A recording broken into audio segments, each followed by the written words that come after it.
What's up, YouTube? Na-trill Bodybuilding Sal here. I want to talk about it's not a principle, but it's like kind of like a common sense thing.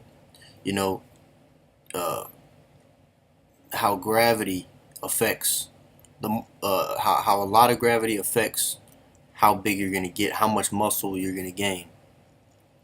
Okay, like back in school when you went to elementary and you were young, they taught you. I think it was second or third grade for me, something like that, third or fourth, I don't know.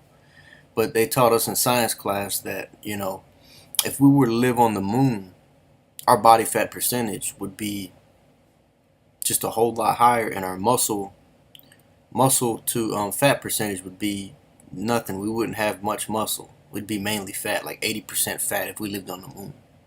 You know, so that I look back and I think about that, and it makes a lot of sense.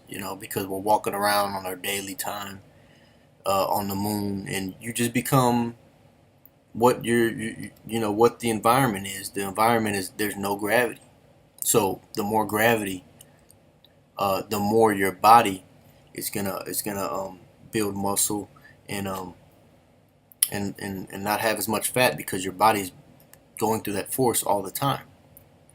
So over here on Earth, our bodies are built accordingly to the planet. So we have an average person. I don't know how much the body fat percentage. I think it's supposed to be like 15%, and then the rest is muscle, something like that. 15, 20%, whatever muscle. I don't know. Y'all look it up, but I'm just guesstimating. But so if you ever notice really really heavy chunky people, they have most of them have really really big calves, and it's because they're walking on all that gravity all day. Them calves are carrying that load all day, and they have really really big calves. So that's where it comes into intensity. Um, in my opinion, like 4 to 7, 8 reps is maximal for building muscle. And and to be honest, like rest breaks don't have to be 1 minute, 3 minutes. It could be like 5 minutes. I take 5 minute rest breaks. Sometimes if I do a really heavy set and I push myself, uh, it doesn't have to be exactly by the book.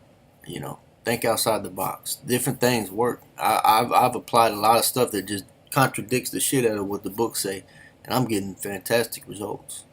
So yeah, gravity.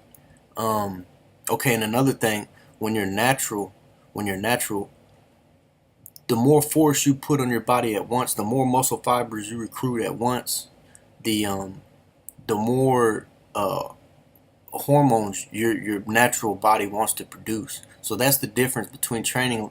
If you're natural and you want to be a natural and stay a natural, you want to train like a natural. So you might not want to read into the books of the bodybuilding professionals that take enhancements and take all kinds of supplements to help them get the way they are, because uh, they're not natural. They can lift certain light weight, do it so many times, and they're going to get stimulated and they're going to grow just because it's a different science. It's a different science. So being natural, train like a natural. Being enhanced, train accordingly to being enhanced.